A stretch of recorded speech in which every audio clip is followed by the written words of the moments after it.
Vijayawada MP చిన్ని గారు రోజు కొలికిపూడితో మేమే మాట్లాడిస్తున్నాం, ఆయన రోజు మాతో మాట్లాడుతున్నాడు.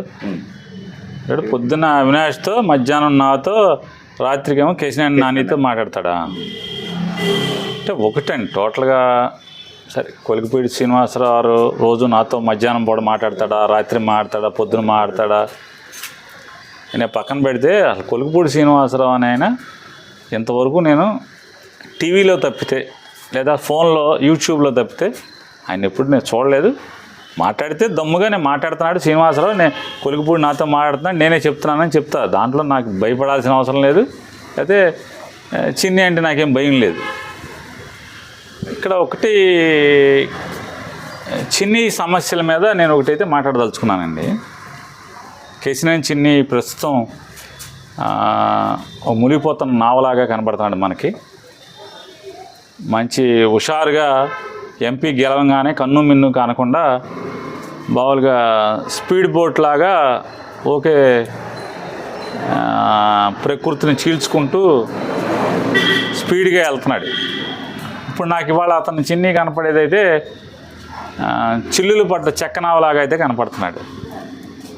పడవలోకి నీళ్ళు వచ్చేస్తున్నట్టుగా కనపడుతుంది అతను పడవలోకి అయితే. గొడుగుపేట వెంకటేశ్వర స్వామి అయినా చాలా మహిమగల దేవుడు గొడుగుపేట వెంకటేశ్వర స్వామి.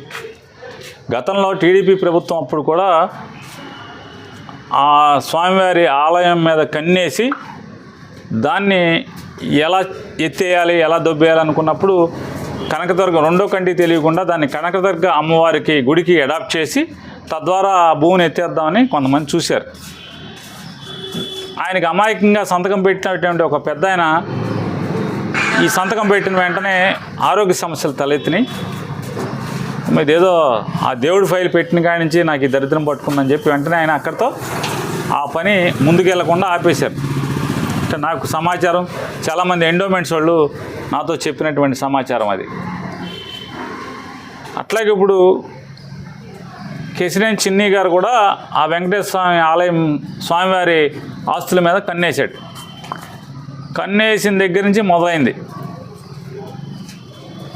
కేశినేని చిన్ని విజయవాడ ఎంపీ పడవకి చిల్లులు పడుతుంటే స్పీడ్ బోట్ లాగా మనం ఫారెన్లో సినిమాల్లో చూపించినట్టు, ఫారెన్లో షూటింగ్లో చూపించినట్టు స్పీడ్ బోట్ లాగా జమ్మని దూసుకెళ్తున్నాడు అనుకుంటే ఇప్పుడు అతనికి చెక్క పడవలాగా చిల్లులు పడుతున్న పరిస్థితి, చిల్లులు పడి నీళ్లు లోపలికి వస్తున్న పరిస్థితి వాళ్ళు చూస్తుంటే నాకైతే గొడుగుపేట వెంకటేశ్వర ఆస్తులు ముట్టుకున్న పర్యవసానమే ఈ చిన్ని పడవలోకి నీళ్ళు వచ్చినాయని నాకు కనపడుతుంది.